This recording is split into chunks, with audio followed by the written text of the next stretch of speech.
Duly noted, 12/18/2014. Hi, I'm Dr. Kathy Dooley. I'm back again here at Catalyst Sport with Anna Volkemer. She is the amazing assistant instructor for macular dissection. I'm lead instructor. Anna is a dancer and fantastic at body awareness. She's had some things kind of trained out of her, and we'd like to restore them. I've noticed with a lot of my patients, people have trouble with the freedom of rib movement. When I ask them to build tension, they actually move their thorax forward. So Anna, I'm going to try to punch you in the gut. I'm not going to do it, okay, but I'm going to try to punch you in the gut. Are you ready? You're going to build maximal tension. Ready? Like a Valsalva. And go. And you notice how she didn't lean much forward. She was able to pull her ribs towards her hips in the front. She's able to move her rib cage. What a lot of people will do instead is that when I ask them to build tension, they'll round their shoulders forward. And they'll lose their abdominal stability through the lack of thoracic extension or thoracic neutrality. So I don't want people to roll forward with their shoulders as much as I want them to pull the rib cage down. But a lot of people don't have that freedom of rib movement. So Anna, can you just demonstrate what I'm talking about? So she's going to pull the ribs inferiorly.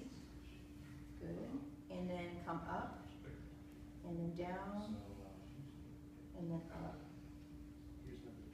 Good. And now side to side. And see how she's not moving through the hips as much as she's moving through the ribs? She's got this nice freedom of the rib cage.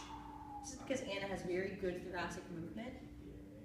And a lot of people lack that. The thorax is attached to the ribs in several places in the back. And then through the front, we have these sternocostal joints and costal cartilage that attaches these to the sternum. So if there's a lack of freedom, it definitely shows up. I want to make sure that people maintain that freedom of rib movement. Not only so that you can breathe, but so that you can move without sacrificing the spine. So could you lay on flat on your back? And there are some ways that you can actually train this. If you can't do it standing, what you're going to do is grab a partner. You can be knees straight or knees bent, depending on your comfort. Make sure your neck is nice and long and stretched in the back. Very good. If you can't get your neck long, then put a towel underneath. And what you'll do is let somebody just passively move your ribs. If you want to come in closer, I can show this a little bit easier. So Anna's becoming kind of Gumby-like, and I'm just passively moving her ribs. Good. And then up and down. Good. And see how she's kind of keeping her hips quiet so that she can stabilize. And she's just letting that freedom of movement happen.